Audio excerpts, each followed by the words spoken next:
प्रियंका भारती जी, जब घुसपैठियों को बाहर निकालने की बात होती है तो आप लोगों को ऐसा क्यों लगता है कि हम पे ही हमला कर रहे हैं? अब वो किसने कहा कि हमें ऐसा लगता है कि हम पर हमला कर रहे हैं? हमें तो नहीं जिस तरह लगता की कि हम पर हम प्रतिक्रिया जिस तरह की नहीं प्रतिक्रिया पता आती है उससे हमें ऐसा ही लगता है।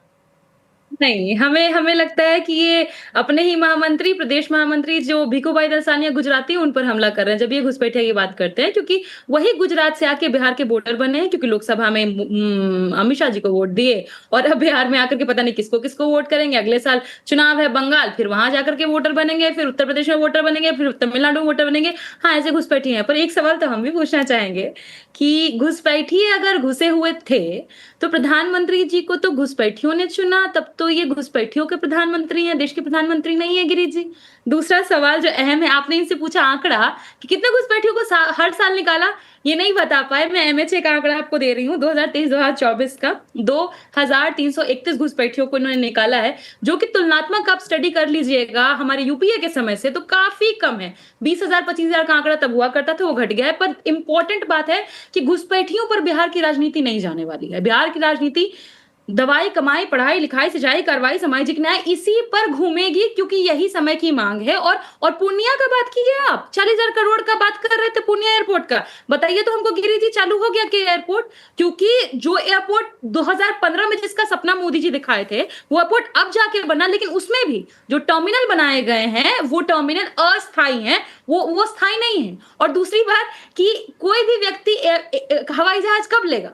कहे थे ना, हवाई चप्पल पहनने वाले को हवाई जहाज उड़ा देंगे। पता है आपको किराया कितना है पूर्णिया से दिल्ली आने का? 16,000 रुपये। और अभी तो दिल्ली के लिए शुरू भी नहीं हुआ है क्योंकि 2 ही विमान उड़ पाएंगे, अहमदाबाद और कोलकाता के लिए। साथ ही साथ जिस गांव वालों का, ग्वासी गांव का जमीन अधिकृत करके आप लोगों ने एयरपोर्ट तैयार किया, आज तक उनको हर्जाना नहीं मिला है, वो बेघर घूम रहे हैं। कैसा एयरपोर्ट बनाए कि एयरपोर्ट शुरू भी नहीं हो सकता, अभी उसके ऊपर में इंस्ट्रूमेंटल लैंडिंग सिस्टम नहीं लगा है। कुहासा रहेगा तो फ्लाइट नहीं उड़ेगा क्योंकि ढाई बजे तक में ही जो ऊपर में लगाया जाता है, क्या उसको बोलते हैं, ऊपर में लगाया जाने वाला जो मशीन होता है वो काम ही नहीं करेगा 2:30 बजे के बाद।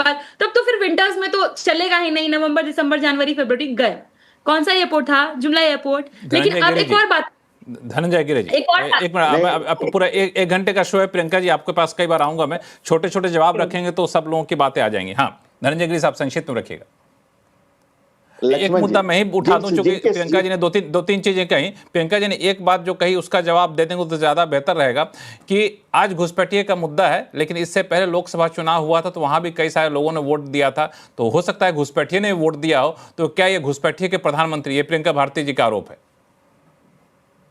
नहीं, देखिए, घुसपैठिए के लिए कौन छाती पीट रहा है, कौन घुसपैठिए के लिए परेशान है, किसको उसे दिक्कत हो रही है, एसआईआर को रोकने के लिए कौन सुप्रीम कोर्ट गया हुआ है, ये किसी से छुपा हुआ थोड़ी है।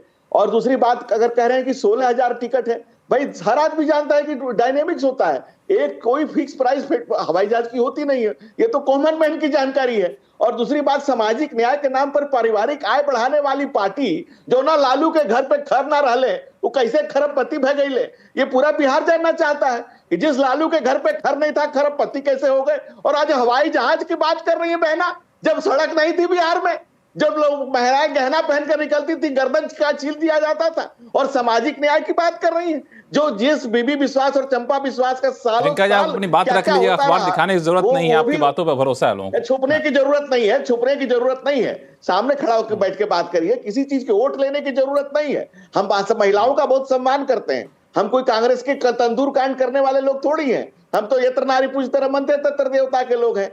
चंदन है इस देश की माटी, तपोभूमि हर गांव है, हर बाला देवी की प्रतिमा, बच्चा बच्चा राम है।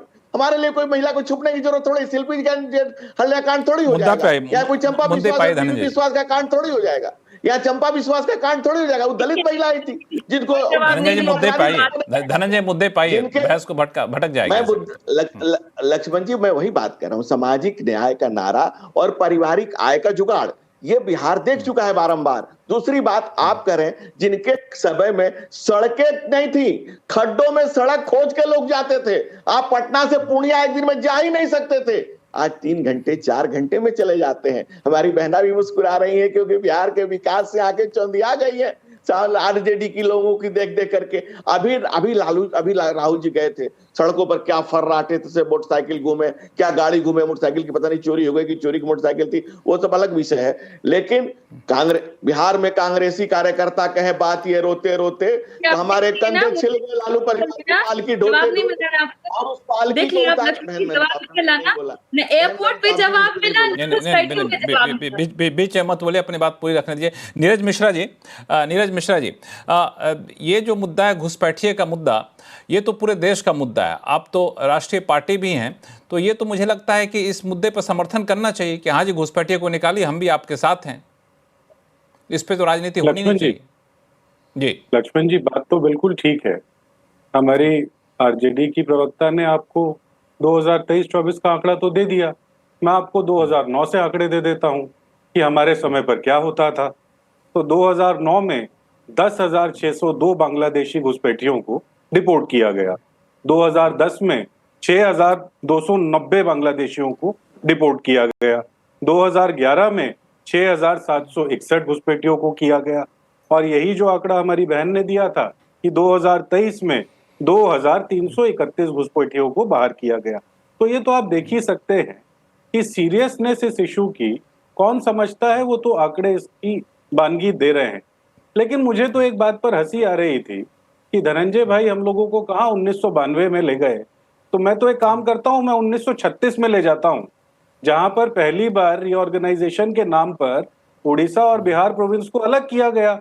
और जब उड़ीसा को वहां से अलग किया गया, आपको मेरी आवाज मिल रही है?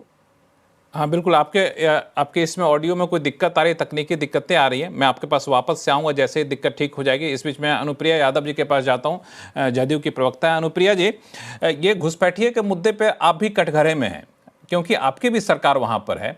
तो अभी अचानक से घुसपैठियों को लेकर आप लोग इतना आक्रामक क्यों हो गए? आपकी सरकार थी, अब घुसपैठिए की समस्या को शुरू से दूर करती।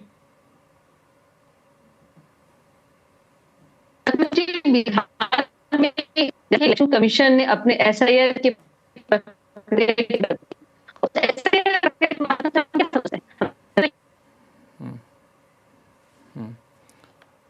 या आपके ऑडियो में कोई दिक्कत आ रही, पता नहीं नेटवर्क कितना कमजोर क्यों। नीरज मिश्रा जी से अगर आवाज आ रही हो, नीरज मिश्रा जी आप अपनी बात पूरी करिए, आपको बीच में रोका था मैंने। आप कुछ आंकड़े दे रहे थे उसके बाद की बात। हाँ जी लक्ष्मण जी, मैं तो ये कह रहा था कि 1992 क्यों 1936 में चलते हैं ना, कि कैसे उड़ीसा का जब विभाजन हुआ उड़ीसा एंड बिहार प्रोविंस से, बिहार तो एक लैंडलॉक स्टेट बन गया और उड़ीसा के जाने की वजह से पारादीप जैसा पोर्ट आपके हाथ से चला गया और रेयर अर्थ मिनरल की जो एक इकोनॉमी बिहार में चलती थी वो चली गई। फिर उसके बाद आ जाइए 2000 सन के अंदर कि किस तरीके से झारखंड जब बना तो हमारे पास से और नेचुरल रिसोर्सेज चले गए। तो ये जब इस ऐतिहासिक गलतियों के बारे में ये बात करते रहेंगे तो इनके सामने एक जो आज का चैलेंज है ना, ये उस पर आपको जवाब नहीं दे पाएंगे। आज का चैलेंज है क्या कि बिहार के अंदर जो इकोनॉमिक पैरामीटर्स हैं, जो मल्टी डायमेंशनल पॉवर्टी की बार बार बात करते हैं, उन आंकड़ों के ऊपर किस तरीके से आगे चलने के लिए हम लोगों को काम करना होगा, ये सबको बताना होगा। क्योंकि नेशनल एवरेज से जो पर कैपिटा इनकम बिहार में है वो तो लगभग 1/3 है ना।